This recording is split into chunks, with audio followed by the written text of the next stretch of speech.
పేరు ఉమాదేవి. నేను కాఫీ కప్పుల కోసం రాసిన భయం అనే కథని మీకోసం వినిపిస్తున్నాను. విని ఆనందించండి. మధు ఇంకా స్కూల్ నుంచి రాలేదా? ఇంకా రాలేదేంటి చెప్పమా. ఈ పాటకు వచ్చేయాలే. ఆఫ్టర్ స్కూల్లో ముందు స్కూల్లో ఏదో ఉంటుంది కదూ. అదే అయి ఉంటుంది. చేసిన పకోడీలు అలానే ఉన్నాయి. అమ్మమ్మ నువ్వు చేస్తావు కదా ఆనియన్ పకోడీలు, చెయ్యవా? చాలా బాగుంటాయి. ఇక్కడ ఆనియన్ పకోడీలు దొరకవు అంటుంది నా మనవరాలు. మాకు అన్ని రకాల పకోడీలు తెలియవు. పకోడీలు అంటే ఉల్లిపాయలతో వేయడమే, మెత్తగా కాక గట్టిగా కాక మధ్యస్థంగా వేయడమే. ఈ గట్టి మెత్త ఈ గోల కూడా మాకు తెలియదు. చాలా తక్కువ రకాలు ఉండేవి. వాటిని హాయిగా చేసుకుని తినేవాళ్ళం. అందుకే ఎప్పుడైనా హోటల్స్ కి గట్రా వెళ్ళినా అక్కడ తిండిని బాగా అనుభవించేవాళ్ళం. ఇప్పుడు ఏదీ అపురూపం లేదు. అన్నీ మామూలుగా అయిపోవడమే, దేనికి అపురూపం లేదు. అలాగని ఇంత పప్పు అన్నంలో నెయ్యి వేసుకుని పులుసు నంచుకొని ఇంట్లో నలుగురు కూర్చొని తినడం కూడా అపురూపమే. నట్టింట్లో అక్కడి నుంచి ఇక్కడ దాకా వరుసగా కూర్చొని వడ్డించేవాళ్ళు. అలాంటి 2-3 పంక్తులు అయ్యేవి ఆ రోజుల్లో. ఆ రోజులే వేరు. ఇంతకీ ఆ రోజుల గొడవలో పడి ఈ రోజు నా మనవరాలు స్కూల్ నుంచి వచ్చిందో రాలేదో కనుక్కోవడం మర్చిపోయాను. అమ్మా గిరిజ, మధు స్కూల్ నుంచి వచ్చిందే అని నా కూతురైన గిరిజని దాని కూతురు మధు గురించి భోగట్టా చేశాను. అదేనండి, నా కూతుర్ని నా మనవరాలు గురించి అడిగాను. వచ్చిందమ్మా, దాని గదిలో పడుకుంది.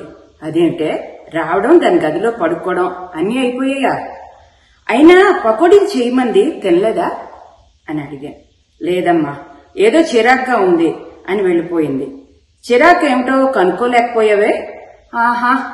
దాని గదికి వెళ్లడం, అమ్మా లీవ్ మీ అలోన్ అని దాని చేత బాత్ చేసుకోవడం అన్నీ అయ్యాయి.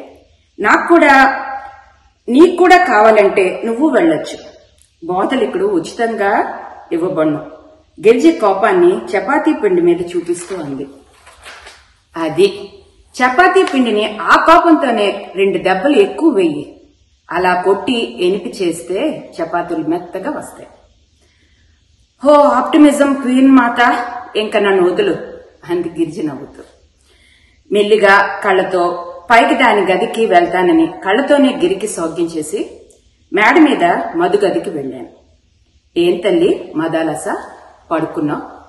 ఆమమ్మ ఐఎమ్ మాస్ అని చిన్న అరుపులాంటి కేక వేసింది మనవరాలు. అలా కాదమ్మా, ఏం పడుకున్నావని. ఒంట్లో ఏం బాగాలేదా? అమ్మమ్మ ప్లీజ్ లీవ్ మీ అలోన్, నన్ను వదిలేయ్. మధు ఏదో దిగులుగా ఉంది. ఆ చలాకీతనం, మంచితనంతో కూడిన అమాయకత్వం, రోజూ కనిపించే కళ ఏదీ లేదా ముఖంలో. ఏదో కోల్పోయినట్లుగా ఉంది. కొంచెం కారణం పెద్దదిలాగే ఉంది. పిల్ల బేలపడిపోయింది. అలాగే వెళ్ళిపోతానమ్మా, ఒక్క 10 నిమిషాలు అలారం పెట్టు. అదేంటే ఫోన్లో మీరు పెడుతూ ఉంటారు? టైమర్ అందుకుంది మాట్లాడాల్సి. అదే టైమరో ట్రైనో ఏదో ఒకటి పెట్టమ్మా, అవ్వగానే వెళ్ళిపోతాను. ఈ లోపల 2 ముక్కలు వినమ్మా అని గడ్డం పట్టుకున్నాను. అలాగే అంటావు, చాలాసేపు చేస్తావు అమ్మమ్మ అంది మనవరాలు. ఇంతకీ ఏమమ్మా అలా ఉన్నావు అని అనునయంగా అడిగేసరికి దాని కళ్లలో నీళ్లు తిరిగాయి. వాటిని చూసి నా కళ్ళు కూడా తడయ్యాయి. పేగు సంబంధమా పెట్టు సంబంధమా మరి. అమ్మమ్మ జిమ్నాస్టిక్స్ పోర్టల్ మేట్స్ అంటారు, వాటిలో పార్టిసిపేట్ చేయదలుచుకోవట్లేదా అమ్మమ్మ? ఏమమ్మా? అదెంత గంభీరంగా చెప్పిందో నేను అంతే గంభీరంగా అడిగాను. చేయలేకపోతున్నాను అమ్మమ్మ, చాలా మంది నాకు అని బాగా చేస్తున్నారు. వాళ్ళ ముందు కష్టం అనిపిస్తుంది. వీళ్ళని దాటితే అప్పుడు మిగతా పోటీలు, మిగతా స్కూల్స్ లోని అదంతా పెద్ద స్టోరీ అమ్మమ్మ. వింటాను, చెప్పమ్మా, ఏం పర్వాలేదు. నువ్వు ఓడిపోతావేమో అని భయపడుతున్నావు. అసలు నీ పేరు లలితాదేవి నామాల్లో ఒకటి. లలితాదేవి అంటే పార్వతీదేవి, అంటే శక్తి. శక్తికి భయం ఏంటమ్మా? అసలు భయపడే ఆడవాళ్ళు ఉంటారమ్మా? ధైర్యానికి మా రూపమే ఆడది. ప్రతి స్త్రీ జీవితం ఒక ధైర్యగాథేనమ్మా. లేకపోతే సంసారాన్ని అంత చక్కగా చక్కదిద్దుకోగలుగుతుందా? మా చిన్నప్పుడు మా ఎదురింట్లో మా రాఘవ మాస్టారు ఉండేవారు.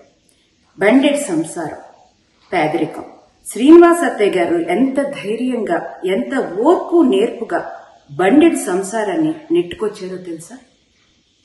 నాకు తెలిసి నేను చూసిన అత్యధిక ధైర్య సాహసాలు ఉన్న మహిళల్లో ఆవిడొకరు.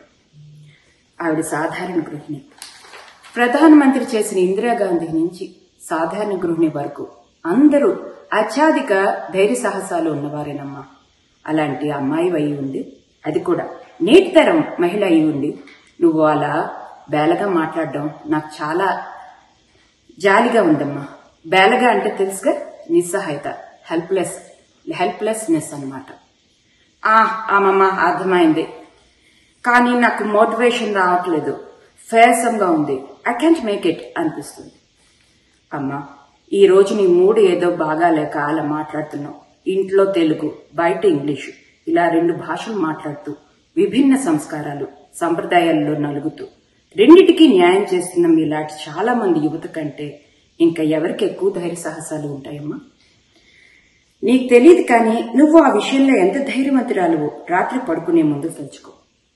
నీకే భయం ఉండదు, నీ భయం అంతా పటాపంచలం అయిపోతుంది. నన్నోడి తానోడెనా, తానోడి నన్నోడెనా అని ధైర్యంగా ప్రశ్నిస్తుందమ్మా ద్రౌపదీదేవి ధర్మరాజు జూదంలో ఓడినప్పుడు. అలాగే సత్యభామాదేవి నరకాసురుణ్ణి వధించినప్పుడు శ్రీకృష్ణుడికి సహాయం చేస్తుంది. ధైర్యలక్ష్మి అనే పేరుకి పరాకాష్ట. అలాగే ఎంత సౌభాగ్యపర్రాలు అనుకున్నావు, సమంతకు మణికలది. ద్రౌపదీదేవి మహాపతివ్రత, సౌభాగ్యలక్ష్మి. ఇలాగే అన్ని పేర్లు పురాణ కాలం నుంచి నేటి వరకు అందరు వనితలకు వర్తిస్తుందమ్మా. అలాంటి వీర వనితలు కల భారత సంతతికి చెంది ఇంత గొప్ప దేశంలో పుట్టి పెరుగుతూ హోమ్ ఆఫ్ ద బ్రేవ్ అంటూ రోజు జాతీయ గీతం పాడుతూ ఏమిటమ్మా ఇది? తగదు. భయం, ఆత్మన్యూనత, వీటికంటే శత్రువులు, భూతాలు ఎవరూ మనకు ఉండరమ్మా. వాటిని జయించేవో నీ జిమ్నాస్టిక్స్ గురించి ఆలోచన మార్చుకుంటావమ్మా. బాగా ఎక్కువగా ప్రసంగించానా? ఆలోచించమ్మా. నువ్వు పాల్గొనడం ముఖ్యం, జయాపజయాలు దైవాధీనాలు. తెలిసిందా? పద అన్నాను. పద అమ్మమ్మ, నాకు కూడా ఇప్పుడు కొంచెం హ్యాపీగా ఉంది. I will think about it అందుమాట. నీ థింక్కి నా థ్యాంక్సే బంగారం. నా మనసు ఆనందంతో ఉరకలు వేసింది. వేయకూడదా? మీరే అంటారు. నమస్కారం.